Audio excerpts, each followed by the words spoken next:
Please make me co-host. Yes, sir.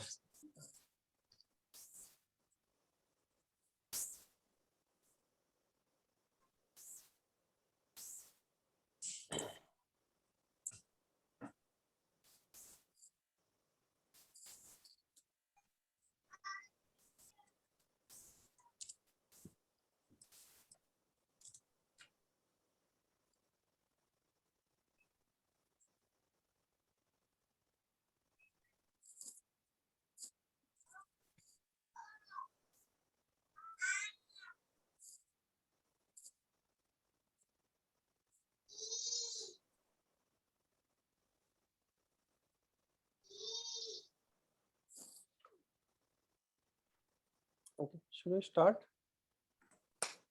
I think 34. Uh, I think 1 or 2 minutes we have to wait, I think. Okay. So we'll wait up to 1, 3. 1 minute. 1, 3 or 1, 4. Yeah. Yes, yes.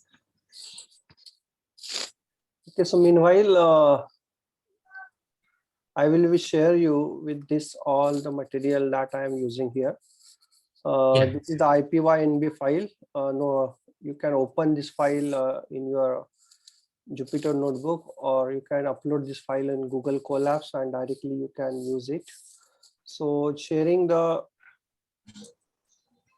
link with you. Okay, the link of all the material is it has been stored in my GitHub page. So go to the github.com/arduino-ganesh/python. So all the lectures material is there.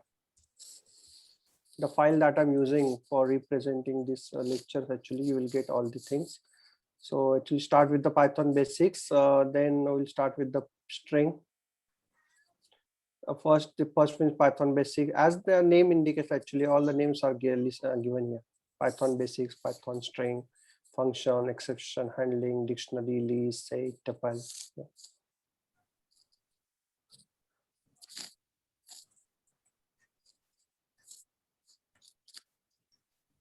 So you can also share this link on WhatsApp groups, WhatsApp. Okay, okay. Oh, yes, sir. Yes. Yeah. That is GitHub, no? GitHub. github.com/arduino-ganesh/python. Okay, okay, okay. No issue, sir.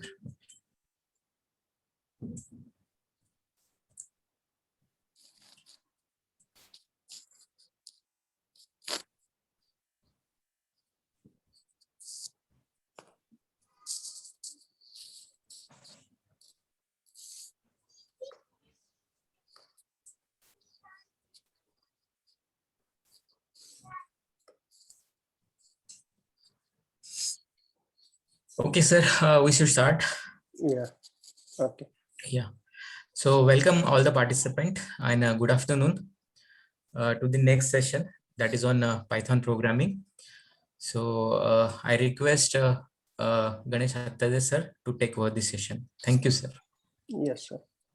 Okay. So good afternoon to all of you. Last lecture, actually, we have seen some basics of Python. So any doubts in last session? Actually, we have not taken the question answer session of the last session. Yes, so any doubts, query? any queries you can ask me, because actually that's 53 the participant joined. So meanwhile, the first 5 minutes we will take another question answer session. Then we'll start with the new topic. So I'm waiting for your question. Otherwise, I'm starting my topic. You can put questions in a box, or you can unmute yourself for a while. Yeah.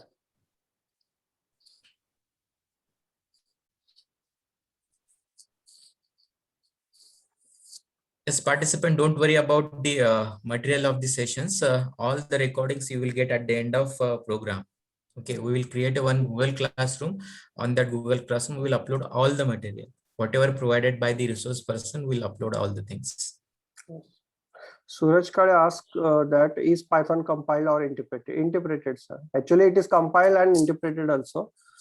It is a combination of, you can say that it's compiled and interpreted. But mostly it is interpreted, so you can say that here. Interpreted means if you can execute over line by line of your code, then it's called as an interpreted language. but there is a Python compiler is also present. So is this similar? No, it is not a simulator. Actually, whatever the program we are doing, it is being executed on a Google server. So it is Yogesh. not a simulator, Dipali. Uh, Dr. Yogesh, you can unmute yourself. I have enabled from my side. So you please unmute yourself. So yes, you can now unmute yourself. Hello, sir. Yeah. I want to ask one question. Those Yes. who are learning Python first time, Yes. and always those who want to teach in the class, for Yeah. example, Yes. Yes. Yes. and students don't have laptop with them. Many students don't have laptop. Those who are in rural area. Yeah. So how can we help this to teach them in online mode? That means I missed initial part of your session. Yeah. That's why I'm asking you. Yeah. So actually, you are what kind of learning you want to give to your students? Like practical aspect or only theory aspect? Practical as well as theory, because now in second year we are having Python subject, data analytics. Yes. We have to teach them, Yes. and many students don't have laptop at their home. Yeah. They don't know how to install it and all that part. Those who do it, teach them in online mode, but still they are not able to do it. Yes. So how can we help them to understand this subject properly?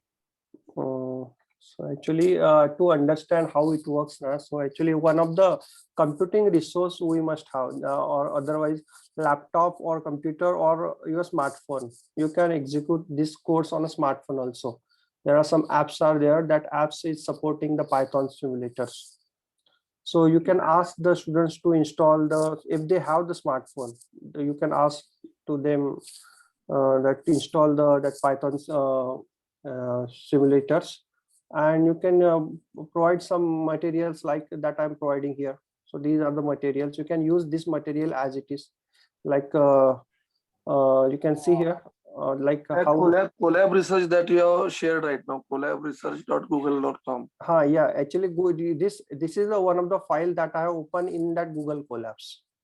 Okay. Yeah, That file is available with you. You opened it without installing it on your laptop or PC.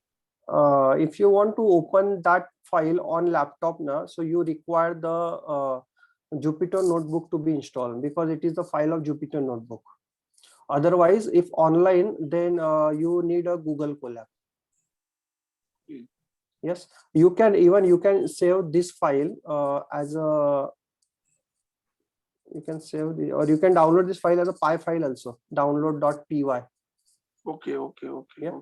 So if they don't have the Jupyter notebook installed, and if you only idle is there, for example, only idle, and if you want to, if they want to execute this codes, then they can use the .py file of .py kind of version of this file. Okay. So better to give this Google Collapse, because actually whatever the theory you want to discuss with this particular command, then you can directly write here. Whatever the theory associated with this topic, you can write down here. Okay. And then after that, you can note down your one by one instruction. You can execute one by one instruction, and you can put the comment also. So it's a more descriptive. Okay. Yes. Yes. Thank you. Which language is better, Java or Python? Yes. Have you used Java, Samruddhi ma'am? Have you used Java before this? Okay, no. Then start with the Python. Okay, do not go into the Java, because actually there are the ladder, actually C, C++, and Java. So if you have the C language, C background, then go to the C++, and after C++, go to Java. Actually, these are the ladder, but Python you can directly start without knowing the C language even. There is any difference between Python use file and the py use file, because both are the same. Python use file, I didn't get your question actually. Python use file. IPynb file. Are you talking about IPynb file? there are two extension actually, two extension of your files. IPynb file, this is the Jupyter notebook file, which store the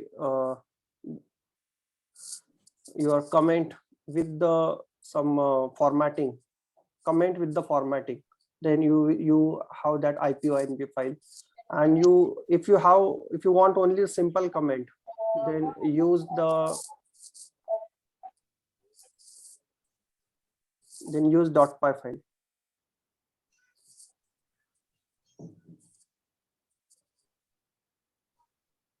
Okay, which one is more easy, Google Colapse or Jupyter Notebook? Yeah, both are same. Google Colapse is online, Jupyter Notebook is offline, but the uses of both Jupyter Notebook and Google Colapse is same. The whatever the program that I'm doing, the same. Actually, Jupyter Notebook is also open in the Google Chrome. It is not having its separate IDE. It takes the help of the Google Chrome. When you open the Jupyter Notebook, actually it will get instead of Google collapse.research.google.com, it is like localhost : and some port number and then your file name. So it is actually the web server. You can say that is a web server. Share your Google Colapse link. This one.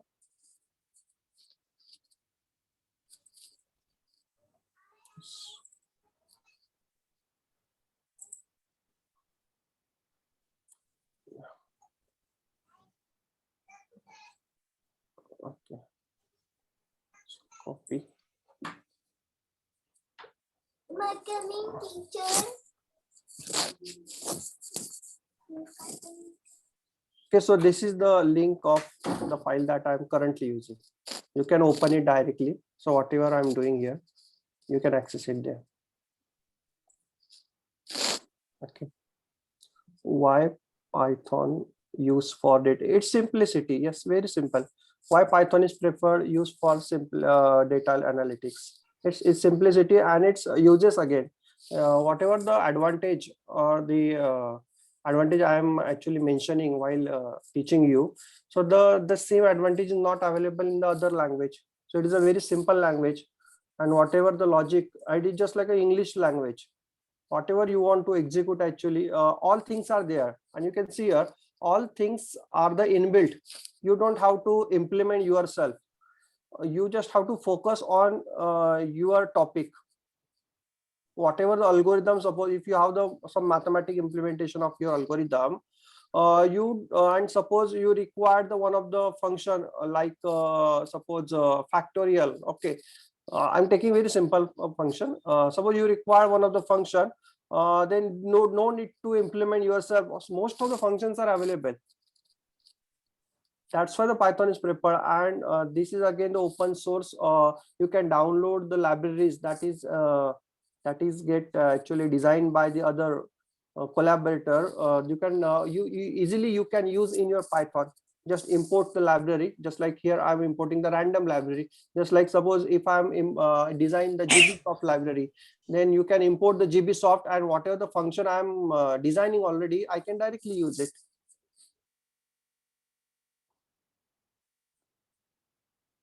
Is there is any function you can directly do binary addition and subtraction.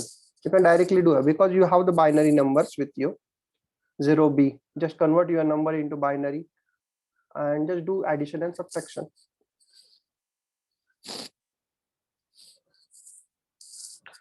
Okay, so we'll start with the new topic, and that is the meanwhile, if you have any question, or just post your questions on the chat window. We'll take that question afterwards.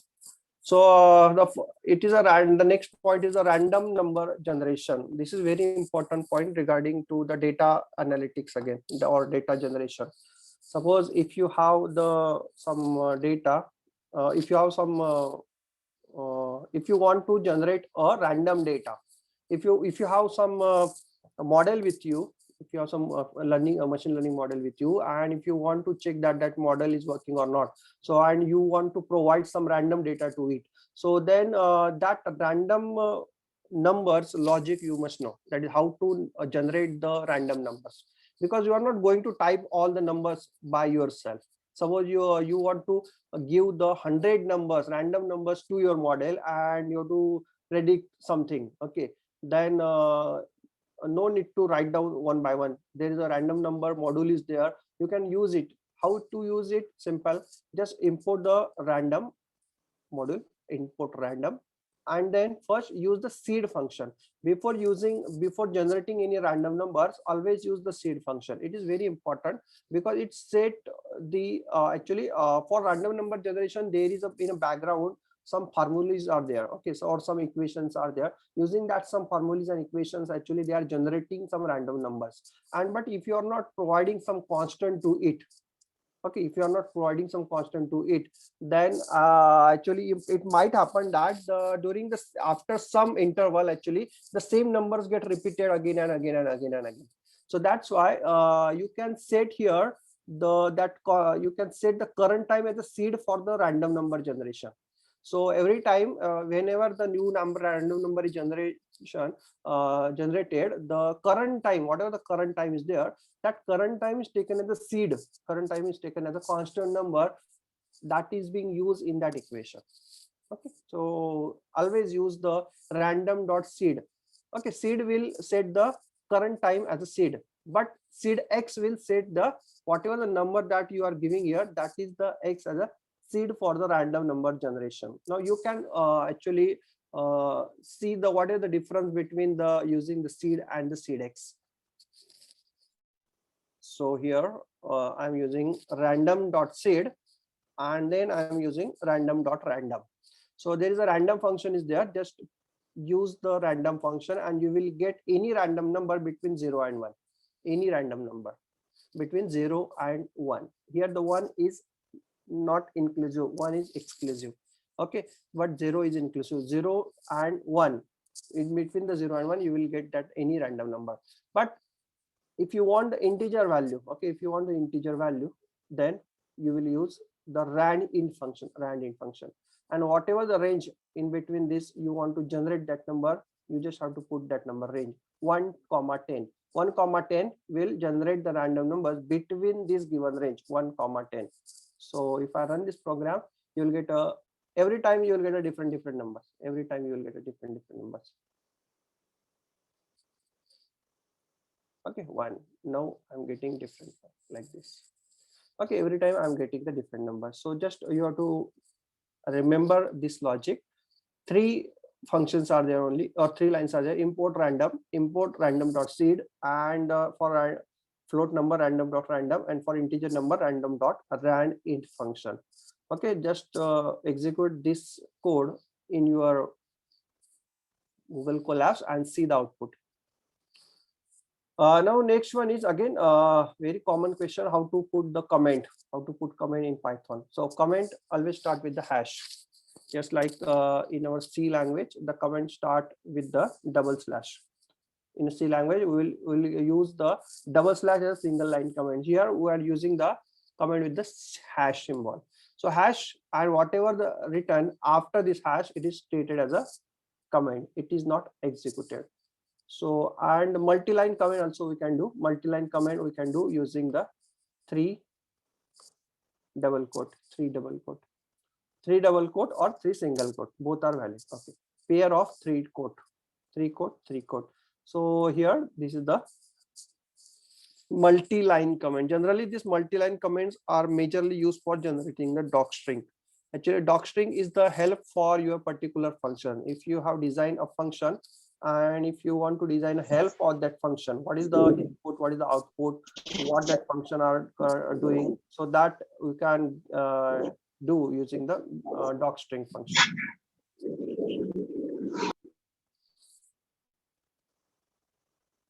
Okay, so and one more thing, very important, actually I forgot to tell you this. Here the indentation is very important. In what do you mean by indentation? Indentation represent that you should write your program in a same indentation. Same indentation means in a same line. Generally in writing the C language program, what we do generally, we will do void main, and then some students are starting with this one also. Like suppose printf hello function, printf and the hello world. So this program, if I want to execute in a C language, what happened? The same program is executed. If you put single space, that is also executed. If you put two spaces, the same is also executed. There is no error. A tab, same is also executed. Okay, but it is not in the case of the Python, because in a Python actually the indentation matter, because indentation defines the block. Suppose if you want to define a block of something, for example, if you want to define a function, for example, a display function, if you want to define, okay, so that it means that this display function is having some statements. So how to define that statement inside that display function? You should define the statement with the tab. Okay, so this is my first statement. So for print hello, and the second statement, print by. Okay, so these are the two statements. Now whatever the, suppose if I'm writing the third statement,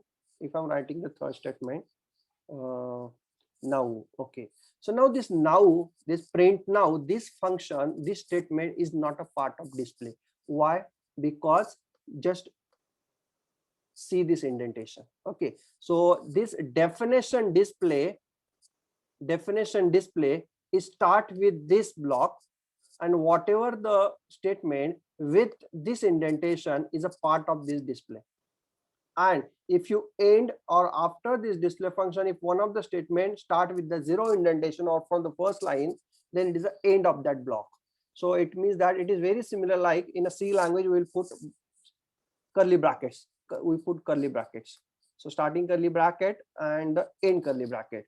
So in a Python actually we will provide that bracket with the tab, or 4 spaces or the 1 tab.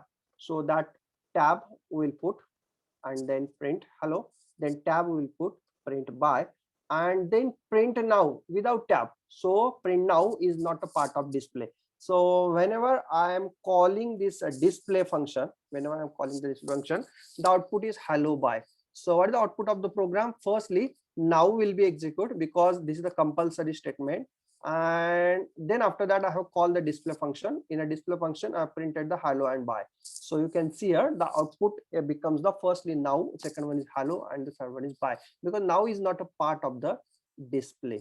So this is it's called as an indentation. Here the indentation is very matter. Suppose if there is no function, if you are not writing any if statement or for loop or any block statement, suppose if you are not writing, and suppose while writing the simple statement, if you are not using the proper indentation, so what you done a equal to 20 first line, and while writing the second line mistakenly what you do, you have put one space in front of it. So when you put space in front of it, actually most of your students are doing the same mistakes while typing your program. Okay, so actually what happened here, if you run this program, then it gives the error. Error at this line, indentation error. It will give the error as an indentation. It doesn't work. So how to correct it? Just provide the proper indentation, and you will get the output. Okay, you will get out. Actually, there is no print statement, so there is no output here. Getting this? And one more thing that has to be mentioned here: how to write down the multi-line statement. If your statement or if your equation is very large, okay, suppose very large statement, generally in terms of in case of your machine learning or the image processing, some equations are there, they are very long to write. Okay, so that long statement you can divide into the multiple statement. So how to do this? Simple. Now this is the simple statement: total equal to a plus b plus c plus d plus e. This is one statement. I want to write in a 5 lines. So how to write? So a plus, and after that this is slash I am putting here. So slash represent. This is not an end of this equation. The equation is there. The equation is present in the second line. Again b plus, again slash, equation is present in third line, like that. So d plus slash, equation is present in last line. This is e, and after that there is no slash, so there is the end of the equation. So if I run this program, you will get a output as this whatever the A, B, C, D, E, what is the output of, what is the addition of that all the variables, there is the output of this total. Getting this? For writing the equations only we put slash, but suppose if you are using the list, if you are declaring the list, if you are declaring the tuple, if you are declaring the dictionary, then no need to put the slash there. Just like suppose this is the list where I'm storing the days. So days is the, you can see it is an array. Okay, list is nothing but the array. Actually it is an array where I'm storing the days, all the days I'm storing. On first line Monday, Tuesday, Wednesday, second line Thursday, Friday, Saturday, and the last line Sunday. But actually it is treated as a single line only. So when I do this, when I run this, you will get a list of all these elements. List of all these elements. Actually it should be here, comma. Okay, then list of all the elements. Getting this? Yes, are you getting this? Comment, how to do comment, how the indentation matter, because while writing your program, if you put the extra spaces there, you are always, your Python program always get an error. So I'm starting with the new notebook, and that is the string, how to process the string in Python. So again, I'm sharing the link of this file. You can directly click on it.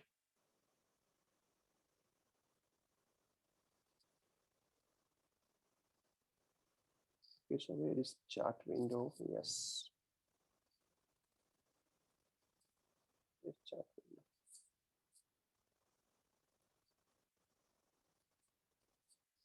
Okay. So string is also important topic in a Python. We'll quickly see in a 15 minutes. So we'll quickly revise the string. Python string is a collection of Unicode characters. It is not ASCII values. It is a Unicode values. So Python string can be enclosed in a single, double, or triple quotes. Yes, you can declare the string with a single quote.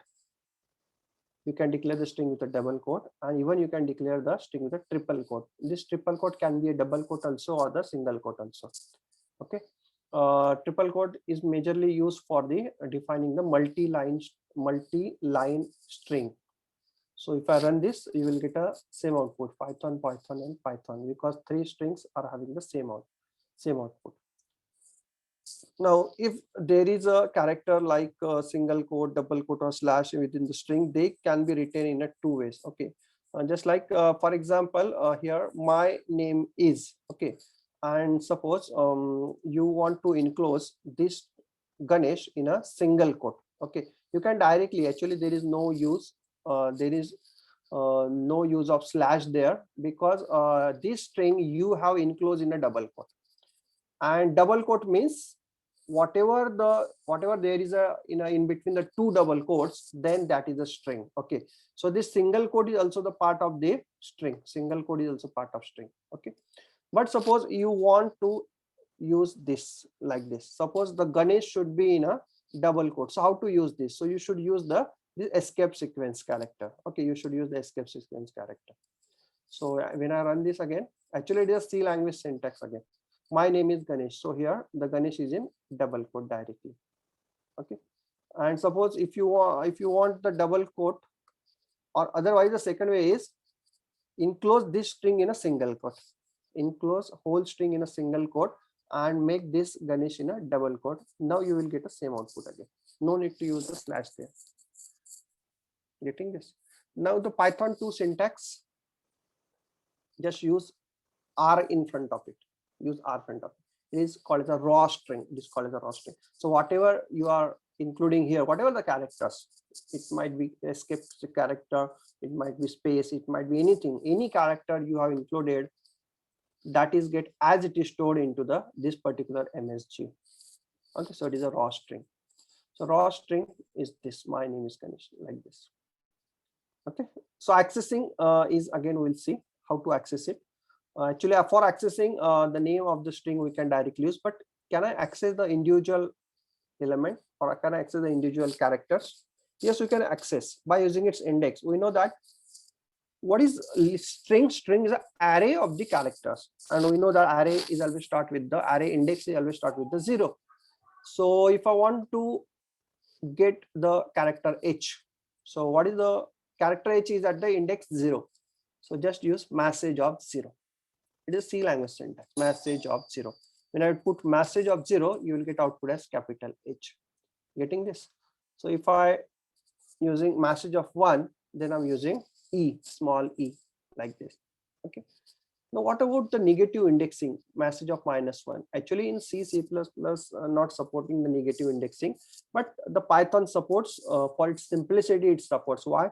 -1 represent the negative indexing. Negative indexing means the positive indexing start with the positive indexing, also called as a again called as a forward indexing. Negative indexing is called the reverse indexing. So for positive indexing, first character is capital H, that is your first character of your string. Negative indexing start with the -1 and the first character is the last character. First character of the reverse indexing is the last character. So message of -1, if I'm doing, if I'm executing, so you are getting capital H. So this capital H. So can you tell me if I want n, if I want to print n, so what is the answer? What should be the indexing of this in a negative indexing? Yes, message of -1, message, I want to print n, small n. So what is the negative indexing of n? Yes, Rupali, Namita, Niket, -4, Namita says -3. Okay, so just count it, very simple. H -1, S -2, E -3, and N -4. Very simple. So just I'm putting if I'm putting -4, message of -4, then I'm accessing capital N and small n, not capital, small n, like this. So always your reverse indexing start with the -1, forward indexing start with the 0. So likewise, you can access the different indexing, -4, like this. Okay.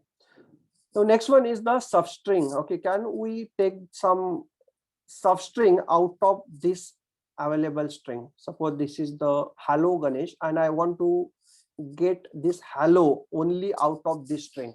Okay, I want to separate out hello. So how to separate out hello? To separate out hello, actually you can use the mechanism called slicing. Okay, you can do the slicing. So firstly, count here the your index value of that particular slice string. So what is the first value, first index? It is 0. What is the last index? 0, 1, 2, 3, and 4. So it is the last index is 4. So how to do this? So I'm starting with the 0. Okay, so my slice index, starting index is 0. And what is the end index? End index is 4 actually. End index is 4. 0, 1, 2, and 3. 0, 1, 2, 3, and 4.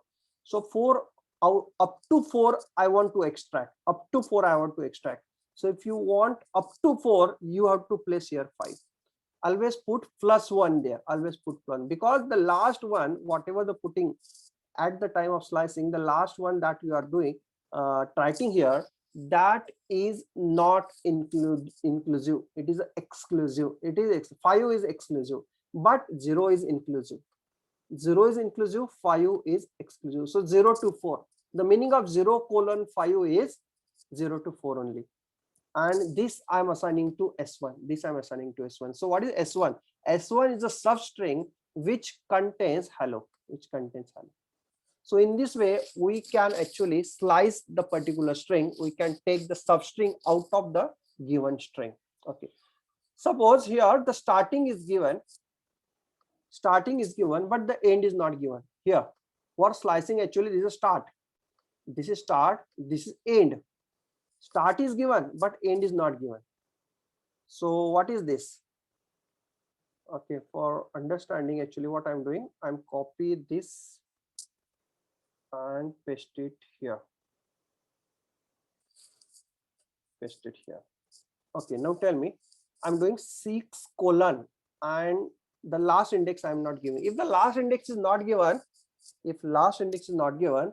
it is treated as 6 to end. 6 to end. 6 to end. End. This colon and there is absence of the last end is 6 to end. So 6 and whatever the end characters are there up to that character it will get printed. So what is the sixth character? But 6 is inclusive. 6 is inclusive. So 0, 1, 2, 3, 4, 5, and 6.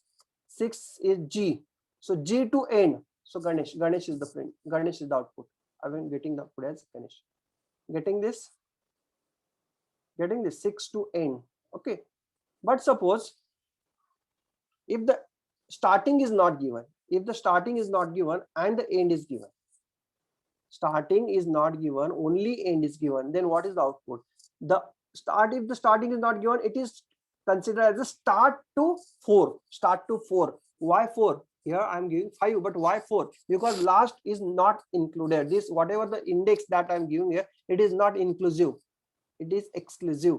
So -1, 5 minus 1, 4. So start, whatever the start to 4. Start to 4. This is get extracted. So the output is hello. Getting this? Yes. But suppose, meanwhile, suppose if you're not giving start, you're not giving end. So what is the meaning of colon only? The colon means if the start is not given, it is considered as start. If the end is not given, it is considered as end. So whole message, whole the actually string is as it is get extracted, and S1 is the same as that of your MHG. So MHG is hello Ganesh, S1 is also hello Ganesh. Getting this? Yes. Now you tell me what is the answer of this message -6 colon what message -6. Okay, so here I am putting the same thing. Okay, so tell me what is the output of this one. If you understood this indexing, then you can able to tell me the answer. Yes. So Neil says hello. Namita says hello. Okay. Aniket says Ganesh. Yes. Yes. Hello. Hello. Okay. So actually the output is not hello. We will see how, because what is this? This is a start index. This is a start index. So what is the -6? First count down the where is -6? So it is -1. S is -2, -3, -4, -5, and -6. We know that this is inclusive. So G is inclusive. G is inclusive. So -6 is inclusive. So it is G. Okay. Up to end. Why? Because the second one is not given. If the second one is not given, it is taken as end, up to end. So the answer is -6 to end. -6 is the G character. So the answer is Ganesh. Getting this? Yes, Dr. Varsha, are you getting this? Why Ganesh? Why not hello? Okay.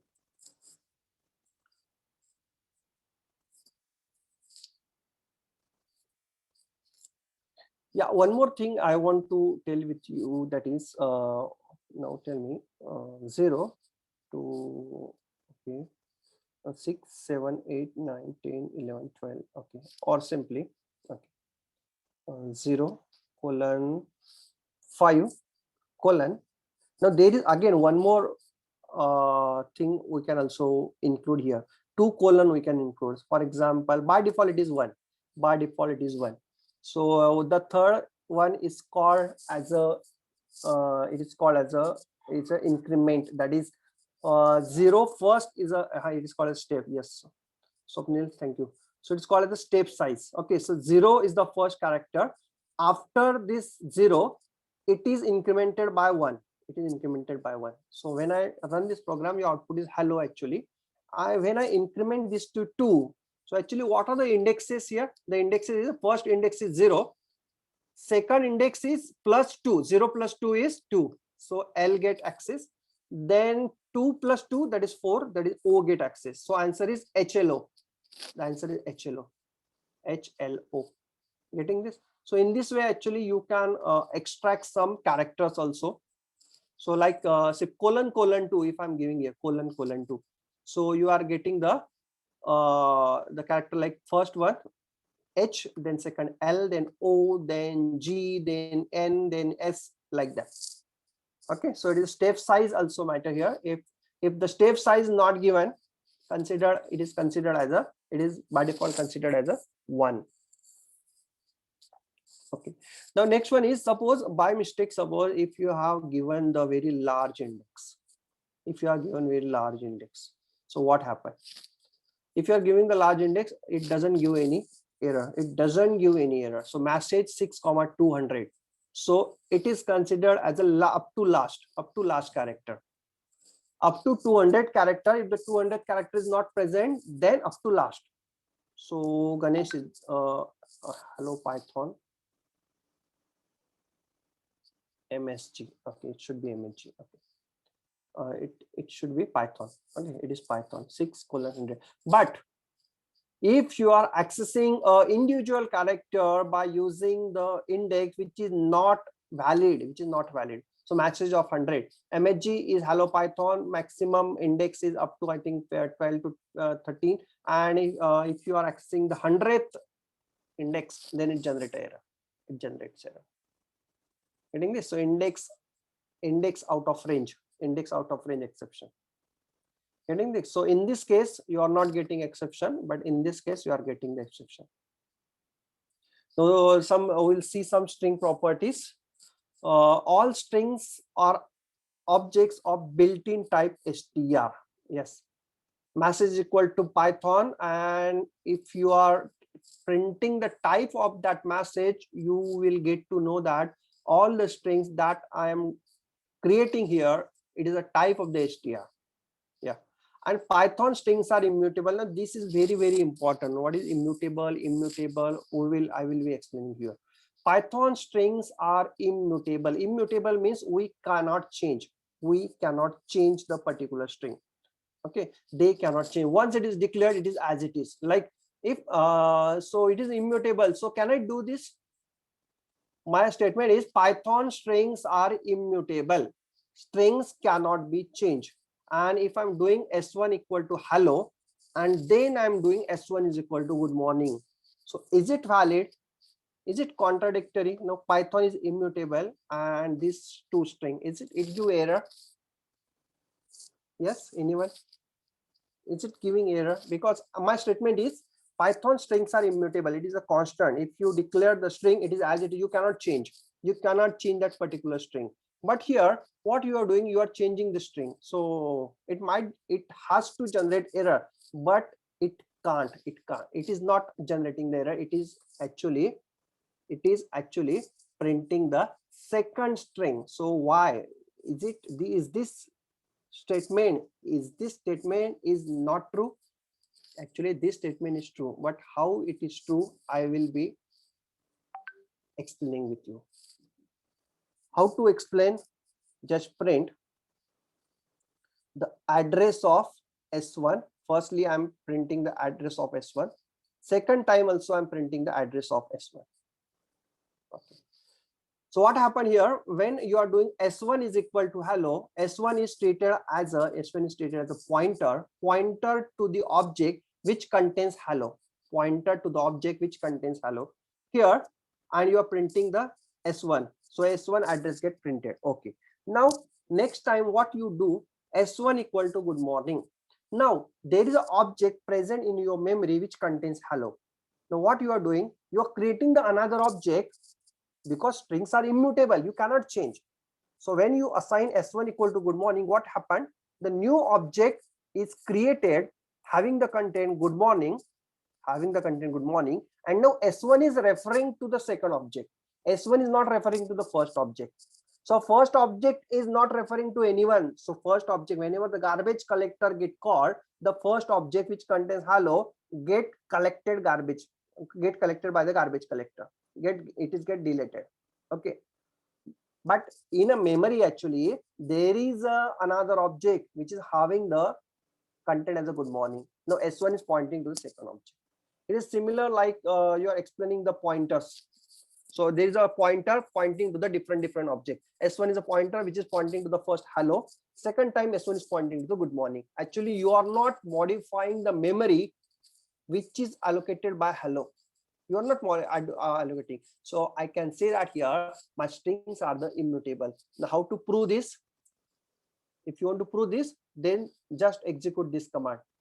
Okay, just execute the address or the print the address of S1, second time also address of S1. So firstly, as address of S1 is this, second time address of S1 is different. So it proves that first object is different, second object is different, and I can now say that Python strings are the immutable. It cannot be changed. It is a constant. If you are trying to change the content of that particular, if you're trying to change the content of the particular string, then it give error. So just modify it. Suppose S1 of, what is S1 of 0? If I'm using S1 of 0, hello, H, capital H. So if I am modifying it by suppose K, and if I'm executing this, it will give error. It is give error. Str object does not support item assignment. Why item assignment is not supported? Because using this statement, you can change the content of the string. So instead of hello, if this statement is valid, it becomes kello, Kello. So this statement is not valid at that time. So to make this statement as a valid, to make the Python string as a constant one or the immutable, they have removed the assignment operator from the string. The item assignment operator is get removed here. You can directly assign that particular reference with the other object directly. So are you getting this? Why the Python strings are immutable? Majorly this question has been asked in most of the interview questions. Yes, strings can be concatenated. Next point is string can be concatenated using plus operator. Yes, S1 good, S2 good morning, and S3 is good morning. S3 is a new thing actually. S3 is the new thing get created, new string get created, and S3 contains the concatenation of the S1 and the S2. So plus operator can be used. Again, string can be repeated using the printing that star. Okay, using the star operator. Like suppose I want to print 20 stars. 20 star I want to print. So instead of typing here, firstly in C language, actually what you do, you print 20 star, okay, repeatedly, or simply you put this print statement, print star, in a for loop, and you will repeat that particular print statement 20 times. So instead of that, you can use this one. This string, that is star, this string I want to repeat 20 times. Simple. So this string is get repeated 20 times, and you will get that 20 star there. Similarly, if there is a suppose one string contains hello, this can be also repeated 5 times. 5 times, 10 times, whatever the numbers you are putting here, that number of times actually get printed. So here the 20 stars and the 5 hellos get printed there. Getting this? So star operator is very important one here. So if you want a repeated string, then you will get that repeated string by using the star. And there is again an in operator is there. It will check, it is used for the searching. Okay, suppose if you want to check here, E is present in that particular string or not. Okay, E is present in the particular string. Hello contains E, so it will return true.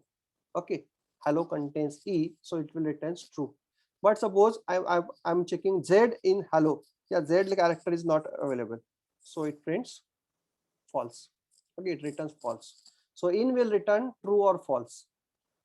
It can be also used to check the substring. Suppose I want to check ELL, this substring is present in my string or not. So you can use this. You can use this true. Getting this?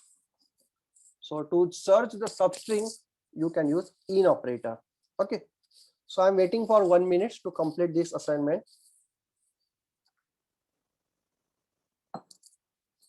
Just try at your end. Declare one of the string. You can declare the one string like this also. For example, suppose name is equal to, and suppose Mr. Ganesh. Okay. And suppose I want to check here. I have only name and its title. I want to check that he's male or female. So I can use here if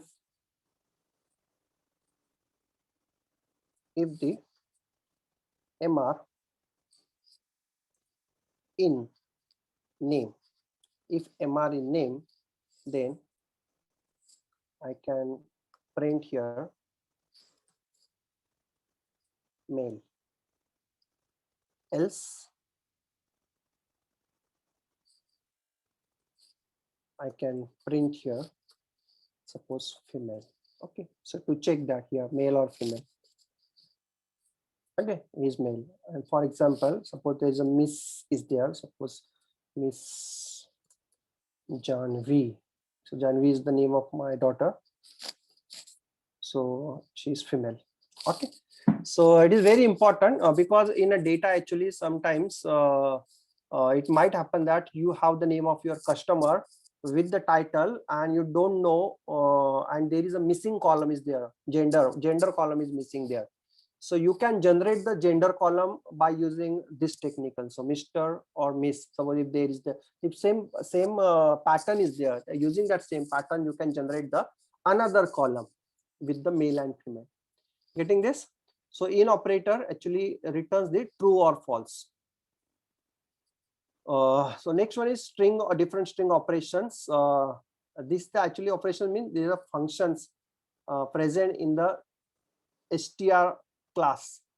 So there is a name equal to Python is open source. Okay, so this is my string. Python 3 is a open source, and I want to check here is my string contains all the characters as an alphabet, all the characters. I want to check each and every character as an alphabet. If one of the character is a digit or the special symbol, then it returns false. So if all character is a alphabet only, then it will returns true. So in my case, tell me, in my case,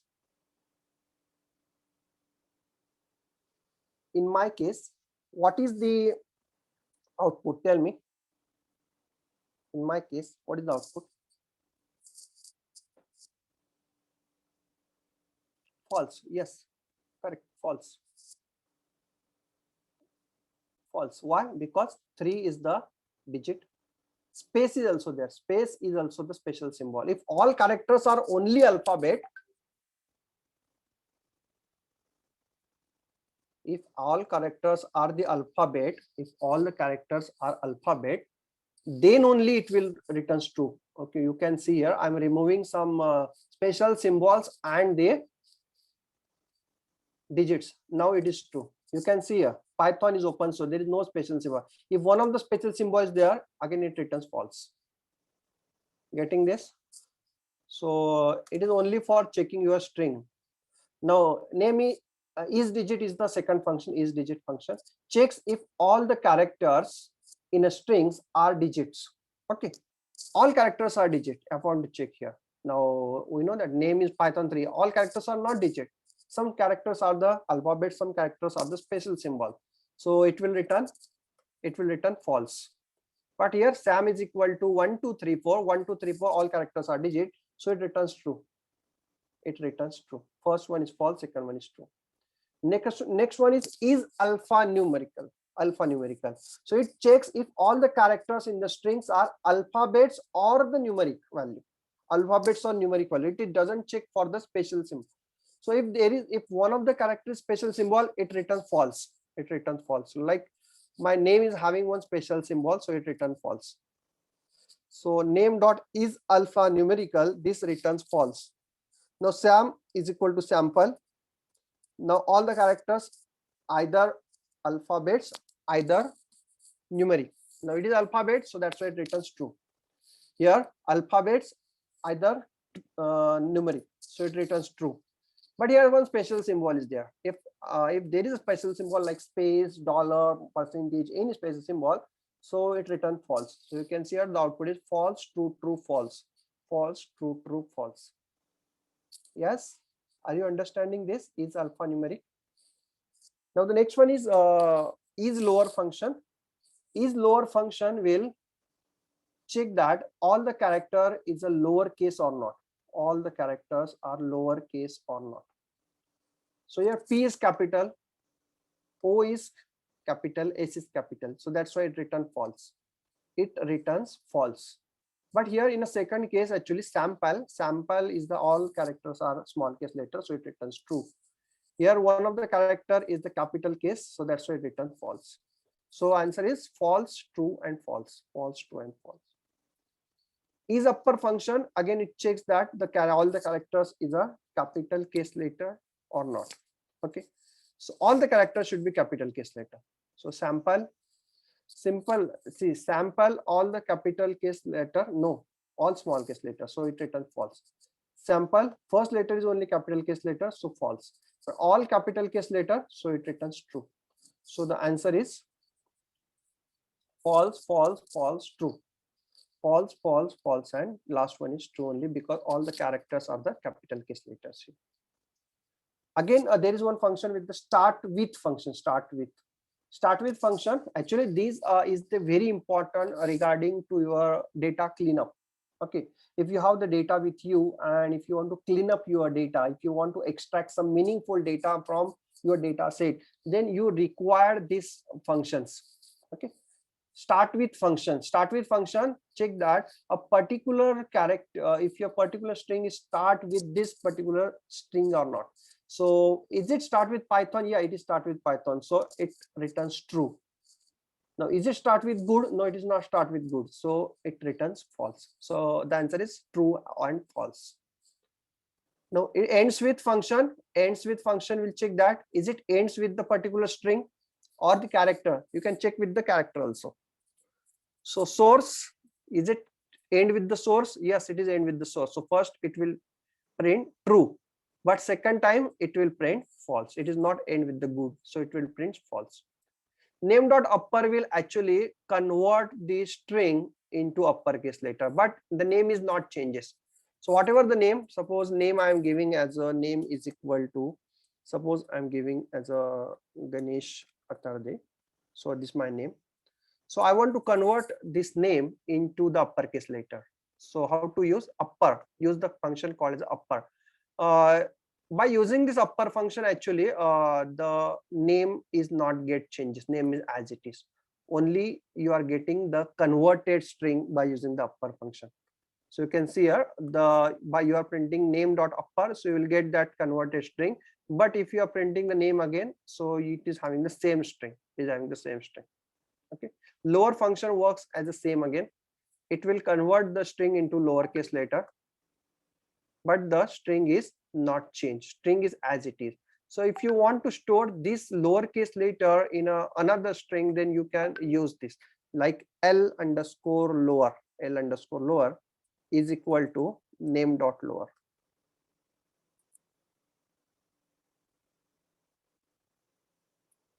Or name underscore lower. Okay, so instead of this, I'm using that variable name underscore lower. So now name underscore lower function having the lowercase string and the name is having the same as it is string. Capitalize is the function. It converts only first character of a string to uppercase. Okay, first character of the string. You can see the output like my name is Ganesh Attarde, but what it does, it only do the first character of your string as a capital one. The remaining, whatever the remaining characters from A to last, all the character becomes the small case letter. You can see here all the characters are small case letter. This capital A is also become small a. Okay, but the name is as it is. Original string is not changes. That is a very important point. Again, there is swap case is the function. Swap case. The swap case function will actually swap the cases, like capital case letter will convert it into small case letter get converted into the capital case letter. So you can see the output name dot swap case. So this is my name dot swap case and this is a str1 and name is not changes. Name original string is not changes. So whatever the original string is not changes by this function. So if you want to change, you have to store that convert a string into the another string. Getting this? Okay. Now again, yes, this point is very important regarding to the data cleanup again. So in your data, suppose if one field is there, one column is there which is having some information, okay, suppose comment are there, some comment are there, and you want to do some natural language processing, but before doing the natural language processing, you want to clean up your comment. So what do you mean clean up? Clean up means removing the extra spaces or the extra symbols, special symbols. Okay, so how to remove that extra special symbols here? So you can use the strip function. Like now my name is having, my name variable or name string is having this type of the this content. Like Python 3 is open source. This is my data actually, but in front of this there is some spaces. After this also there is some spaces are there. So actually the spaces I doesn't require here. So I want to trim this. I want to remove this. So how to remove? So if you want to remove only left side spaces, then use lstrip function. Name.lstrip. If you are doing name.lstrip, so this will get the whatever the initial spaces get removed. Okay, but the last spaces is as it is there. You are only removing the left side spaces, but here the original string remains unchanged. You can see here name. Okay, so I have to execute first this one and then I have to execute this one. Okay, so you can see here when I do the name.lstrip, the front side, this front side spaces, where is, yes, you can see the output. The front side spaces or the forward spaces get removed, but you are having the this last spaces is there, last spaces is printed there. Okay, last space is printed there. Okay, but original string is as it is. You can see the original string is as it is. The same for the rstrip. Rstrip will trim the string from the right, so it remove the spaces from the last. So you can see here the initial spaces is as it is from this string, initial spaces as it is, but there is no end. Trailing space is not there. Trailing space is not there. I'm not able to select that trailing spaces, but the name is as it is. You can see the initial as well as the trailing spaces. Getting this? Now name.strip will trim the string from the both side. Okay, so if you want to clean up the string from the both side, left as well as the right side, so you can use this name.string. Okay, so your name.string, actually there is no trailing spaces. Okay, but original string is remains unchanged. So getting this, so strip function is again important to actually trim the string from the that initials white spaces and to remove the end white spaces. You can use the lstrip or rstrip, or even you can use the strip function. Okay. Okay, so next one is the partition function. The partition will actually divide your string into three parts. It divides string into three parts. What is the middle part? Just you have to provide it. What is the middle part? What should be the middle part? That middle part you have to provide. And what are the remaining parts? Remaining two parts. Remaining two part is the first part of this middle part. It is the initial part of the first this part, and say a third part is the after part of this part. Okay, so my middle part is space is space. My middle part is space is space. So this is my middle string. Space is my middle string. Okay, so what is the remaining strings? Two strings. First one is Python 3. Second one is the space is space, and third is the open source. So partition, actually it will do the partition into three parts. Whatever, where from you how to partition the string, you have to just put there. Okay, you have to put there. I want to partition from the is, so partition is made with the is, but here original string remains unchanged again. Now again, split function is again the same function like your partition. Partition will only do the partition in a three parts, but the split will do in a multiple parts. Multiple parts means whatever the for your separator that you have provided, actually it uses that separator to separate the different string. Like now this Python 3 is open source. Okay, these are the actually 4 strings are there. Python 3 is a 1 string, second is a is, third is a open, and fourth one is source. I want to store this all the strings separate out. I want to separate out all the strings. How to separate out? So I have to separate out with the split function.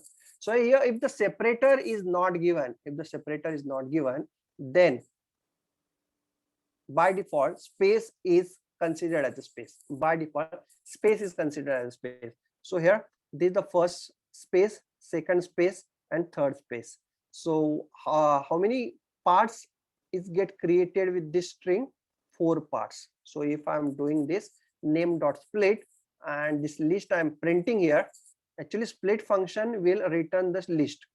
Okay, so if I'm printing the list of the string, you can see here you are having the 4 string separate out in a list 1.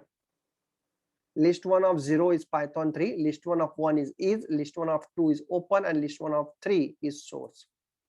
Getting this? So split function is again very, very useful. Not only we are using only space, you can use any character. You can use any, just like suppose if I'm using O, small o. Okay, small o now is taken as a separator. So if I'm using small o, then you can see here pyth is the first string, then n3 is open s, this is the second string, and then urce, this is the third string. So 3 strings are there. Capital O is different from small o, so that's why this capital O is not taken as a separator part. Getting this? But if it is missing, then the space is considered as a separator. The same thing, the split function generally we can use if you have the CSV file. Okay, if you have the comma separated file, if you have the comma separated data, and if you want to split that data, then you can use that split function. Like my string is I am reading the first line of my file, and in my first line the data is given, the string is given as Ganesh Attarde, comma 36, comma, and the email address. Okay, g.attarde@gmail.com. Okay. So now I want to separate out this one. First should be the name, second should be the age, and the third should be my email address.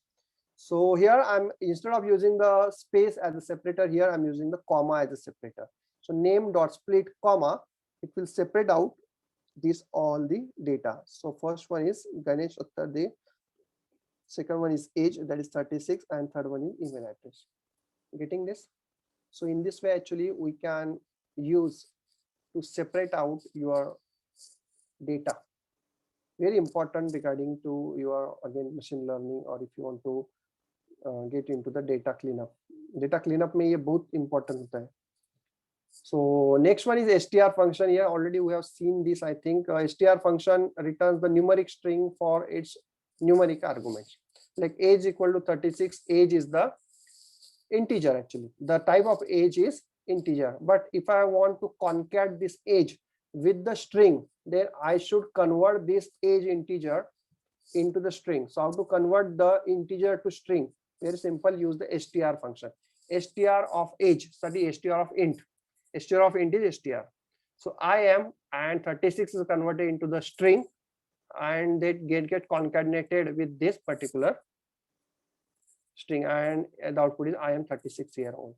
Getting this?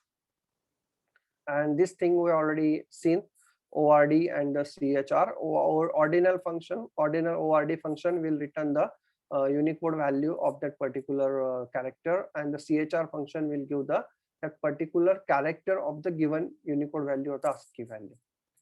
Yes, getting this? Any doubt in this Python string? Yes, I am waiting for 1 minute for your doubts. So meanwhile, one question is there. I think Alka ma'am has asked me, what if there is a MRS? Okay, if MRS is there. If MRS is there, actually I have not handled with the MRS. Okay, so it will go to the else part. So if it is go to the else part, then it will print female. Okay, either you can use here elif MRS in name, then you can again use married female, or here married male, like that. Okay, or simply elif miss in name, then I can use a print statement like unmarried female, like this. Okay, for example, Mrs. is there, then married. Okay, MRS. Yes, MR is actually there. MR is actually there. So I have to first check the MRS. First, I have to check MRS, then I have to check MR.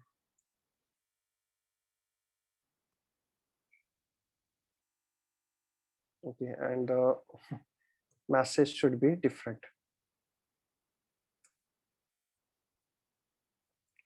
Okay, now MRS Janvi, so it is a married female. Now if only Mr. for example Ganesh Tarde, so it is married male. Okay, and if there is a suppose Miss Janvi, okay, so it is unmarried female.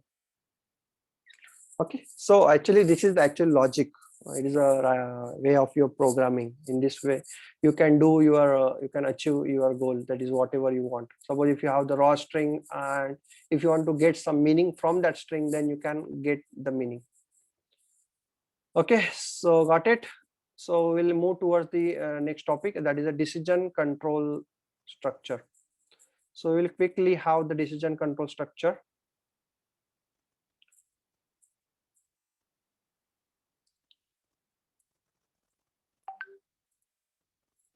Okay, so before starting with the decision control structure, it is very important because most of times when we start with the Python, the students or the faculties always looks for the scanf function. Where is scanf function? Because whenever we actually study the C++, we always start with the printf and scanf function. But here there is no printf and scanf function. So yes, I'm sharing the link. Just one minute. So here to use the copy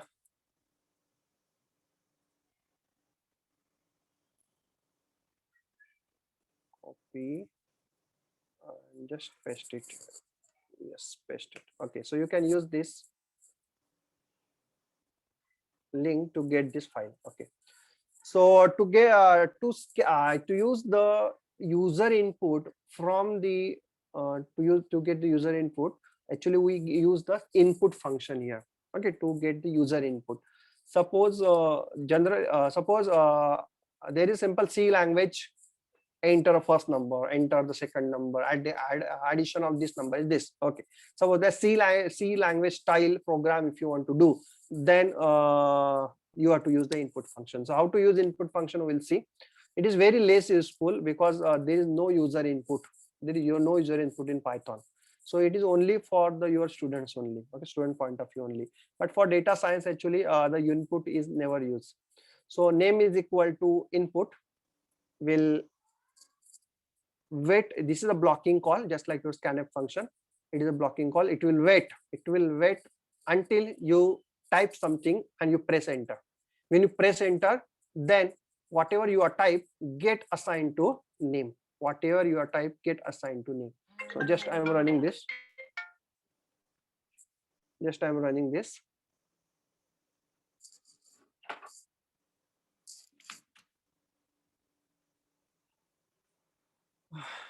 So when you open the new file, so it will connect to the Google server and then it will execute. So that's why for the executing the first line of your code, always it is having the some more time. So I'm giving the name as Ganesh. Okay, so name is equal to Ganesh. So if I'm printing the name, I'm getting the output as Ganesh. Yes. So generally, but in a C language style, okay, printf, enter your name and then scanf. Okay, so instead of printf and scanf, the both tasks can be done by using the input function. So input, and whatever the message you want to put it in front of that input box, you have to put it here. So enter your name. So there is an input box, but before that input box, there is a message like enter your name. Okay. So here I am giving my name as a like. Okay. So enter your name, Ganesh Attarde. Okay. So what is the type? What is the type of name? Input function will always return the input in terms of string. Always remember that. Okay. Whatever the input you are putting, that is always get stored in terms of string only. Always get stored in terms of string only. It is never get in terms of the integer or float or something. For example, if I'm doing enter a number, okay, if I'm doing enter number and if I'm putting 120, okay, if I'm 120 and if I'm printing that num, actually it is 120, but if I'm printing the type of that particular num, then it is str. Type of the num is str. Getting this? The type of the num is str. Why? Because as I have said that input function will return in terms of the string only. Input function will return in terms of the string only. Okay. So in such case, suppose if I want to do addition of two numbers program, then what to do? Suppose if your students are doing like this, input enter the first number, input enter the second number, first number stored in num1, second number stored in num2, and if I'm doing num1 plus num2, if I do this, what is the output? Okay, what is the output? Okay, I'm giving the input, you tell me the output. Okay, in this case, what is the output? So I'm the first input is 5 and the second input is 6. Okay, when I press enter, what is the answer? When I press enter, what is the answer that I'm getting here? As I have told you, input, no, there is no error. Okay, there is no error, because input, what is input? Input gives the number in terms of string. So num1 is string, num2 is also string, but what is num1? Num1 is 5 string. Okay, num2 is 6 string. Okay, so what is plus operator in terms of the string? It is concatenation. So 5 plus 6, 5 string plus string, 6 string, it is 56. So your answer is 56. Your answer is 56. So how to actually solve this problem? If you want to solve this problem, then whatever the input that you are taking from the input, you have to convert it in an input integer. Okay, so whatever the input that you are taking from the input function, that I'm providing to the int function. So it's called the typecasting. I'm doing the typecasting. Int and 5. Int 5. Int of 5 is 5. Int of 6 is 6. So now the type of num1 becomes integer. Type of num2 becomes integer. So integer plus integer, 5 plus 6. 5 plus 6 is 11 now. When I do this, when I run the program again, when I do the same, when I input the same inputs, 5 plus 6, now it becomes 11. Getting this? Are you getting this? So always, if you want to put the input function, if you want to use the input function, so whatever the number you want, if you want integer number, typecast with integer. If you want float number, typecast with float number. Getting this? But suppose in case suppose you are inputting the number and you are converting into the integer, but by mistake, suppose if you are typing, suppose hello, then here what happened? Yes, what happened if you are inputting the hello? Hello cannot be converted into int. Hello cannot be converted into the int. The input of the int should be the numeric string. Hello is not a numeric string. So what it do? It will give the error. It will give the error. Invalid literal for int. Invalid literal for int. Getting this? So it will give error. Yes, error generally it is called the exception. So 5 and 6. When I run this again, firstly 5, second one is 6, and I'm getting the answer as 11. Yes. Okay. So next one is now, have you got the input function? Very important regarding to if you want to give the example to your student, then this is the very best example to give to understand what is the input function. Next one is a decision control structure. Decision control structure. In decision control structure, we will see the three types of decision control structure. First one is if else, second one is the while statement, and third one is a for loop. Okay, while loop and the for loop we will see. So first, simply if statement. Yeah, we already know that how to write if statement. Firstly, if and then condition. In front of if there is a condition. Now giving the bracket for the condition is not mandatory here. Okay, giving the bracket, you can give the bracket also for condition, but if you're not giving the bracket, it is also okay. But after writing the if, this colon is very important. The colon represent that there are some statement after this, or there are some statement for this block, for this if statement. So if condition colon statement 1, statement 2, so statement 1 and statement 2, these are the part of this if statement. If the condition is true, then only statement 1 and statement 2 get executed. Otherwise, this statement is not executed. Now there is another format of if else. If the condition is true, statement 1 get executed. Otherwise, else part get executed. So if the condition is false, else part get executed. Yes. Suppose if there is a condition, and if the condition is true, you don't want to do anything. Okay, आपको क्या करना है? You don't want to execute a single statement. So how to do? In a C language, what we generally do, we will put the blank block there. Okay, only opening and closing curly bracket. But here, if you are not giving this pass statement, then it will give error. So pass is compulsory if there is no statement associated with that particular block. Pass represent empty statement. Pass represent empty statement. So pass is important if you want to write an empty block. Okay, empty block, pass you should use here. So if condition 1 execute, if the condition is true, do not execute anything. If the condition is false, now I want to check for the multiple condition. Now in a C language, generally if else if is the ladder. If else if, but instead of else if, there is a elif is there. Elif. If condition 1, if the condition is false, then else if is there. Again check the second condition. Then if the second condition is true, execute the statement 2. Otherwise, check the third condition. So like that, you can have the number of elif here associated with. But the syntax is if, then elif, then last one is else. Now last else is not compulsory. Last else is not compulsory. But here giving the colon is compulsory. Giving the colon at the last is compulsory. After the condition, you should put colon. After the condition, you should put colon. If there is no condition for the else, actually there is no condition for else, so you should put a column here. You should put colon. So note that colon after if, else, elif is compulsory. Okay. So also indentation of this block is very important one. For example, if you are writing this statement and mistakenly, suppose statement 2 you have written here. Okay, you have written here. So there is a indentation error. There is an indentation error because in between this you are putting the statement 2. You have suddenly terminated this block. So this block is, you should not be terminated here because elif is there, else is there. So there should be space in front of the statement 2. Okay. Okay, the next one is some relational operator. We know that some relational operator less than, greater than, less than, equal to, greater than, equal to, and not equal to. These are the 6 relational operators, and we know the how it works. Less than, equal to, greater than, equal to. Yes, we know that here. How it works?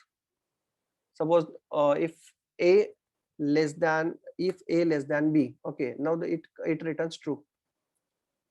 It returns true. A greater than B. Condition is false. Now A is 10, B is 20, condition is false. A less than or equal to B, condition is true. A greater than or equal to B, condition is false. A equal to B, condition is false. A not equal to B, condition is true, like that. Okay. Next one is some logical operator and or not, because these are some basics things, and you already know these things. You are the faculties. That's why I'm only revising this, all the parts. I'm not going into the detail. And or not. Okay, and or not, we know that how to use the logical operator. If you want to, if you have the more than one condition, and if you want to check the more than one condition at the same time, you can combine that condition using the and or. Okay, and or logical operator. Okay, and operator, we know that if both conditions are true, then it evaluates to true. Okay, if either of condition is false, then it evaluates to false. Okay, or if either of condition is true, then it evaluates to true. Both conditions are true, then also it evaluates to true. If both conditions are false, then only the whole result is false in case of the or. But not is the actually it is not applicable to multiple condition. If the condition is there, if it is true, and if you want to make it as a false, then use not of that condition, it becomes false. If false condition, if you want to make it as a true, then it returns true. Okay, now these are some examples. You can check this examples. Simple 75 is considered as a true. A greater than or equal to 20 is considered as a can you tell me, just because only 4 minutes are remaining, we will take this assignment, and then we'll conclude and after that, afterwards we'll start with the fresh time, that is 3 o'clock. Okay, so tell me, what is the output of this program? A is 40, B is 30, X is considered as this one, 75 and A greater than 20 and B less than 60 and 35. So what is the answer? Yes, 75 is true.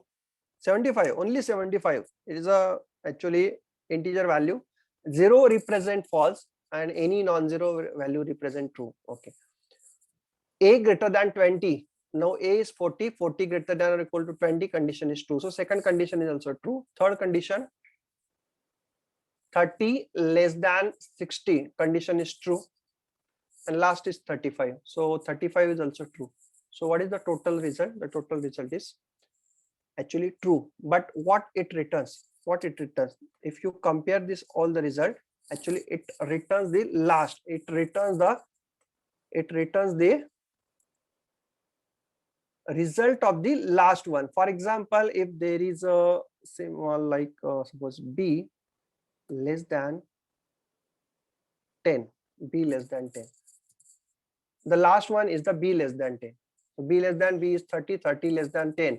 30 less than 10 is condition is false. So X is false. X is false. So whatever the false, whatever the last one, it get returns. It gets returned. 35, so it gets returns. So but for that, all should be true. If no, one of the false is there, then it returns to false. So here, according to that logic, tell me what is the output of this program. According to that logic, what is the output of this program? Y equal to 30, A and B is given. Yes, I'm waiting for your answer. Minus 30 and A greater than 20 and B less than 15. Just put minus 30. What is minus 30? True or false? Yes, minus 30, true or false? Anyone? Minus 30 is true or false? Yeah, it is true because it is non-zero value. It is non-zero value. So A greater than 20, A greater than or equal to 20, condition is true. 30 less than 15, 30 less than 15, condition false. 30 less than 15, condition is false. So here it becomes false. So what is Y? What is Y? Y is false. Y is false. So this is false because it is not going to here. Okay, it is not going to here. It returns the last one. It returns the last one. So it is false. So it returns false. If it is true, then it goes to check the last one. Then it goes to check the last one. So like that, you tell me. I'm not going to tell you the answer. You tell me what is the answer now. This. Okay. Now tell me the answer. I'm waiting for you. I'm giving you 1 minute. So Z is minus 30, true. A greater than 20. A, what is A? A is 40. Huh? A is 40. And B is 30.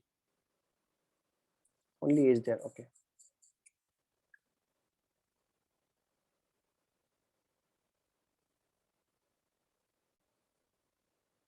true or 35? Answer is true or 35. Aniket says true, false, and 35. Okay, 3. 35. Okay, so you have to execute one by one here. First one is true, so it will go to the next one. This is also true. Again, it will go to the next one. Now 10 is true. 10 is also true. Again, it will go to the next one. Again, it will go to the next one. And when I run this, the output is true because it goes to the last one. It goes to the last one. So that's why it gets. And suppose if I'm modifying as a 0. Okay, if I'm modifying as a 0. So what is 0? 0 represent false. So this is true, true, and true, true. Okay. And 0. What is and 0? Anything and 0 is 0. 0 is false. So what is Z? Z is 0. It is not false. It is not false. It is 0. Z is considered as 0. But if suppose instead of 0, if there is a condition, suppose 2 is greater than 3, if there is a condition, then what is the answer of Z now? What is the answer of Z? Z is false now because this is true, this is true, but this is false. So this is false, so it returns from here. So whatever the result of this one, get assigned to Z. Get assigned to Z. So the answer is false. Getting this? So there are some practice are there. So just do this practice. We will stop here and we'll continue the same session with at the time 3 o'clock. So 3 to 4:30 is the next session. We'll start with the conditional expression, loop control structure, how to use for loop, how to use while loop. Okay.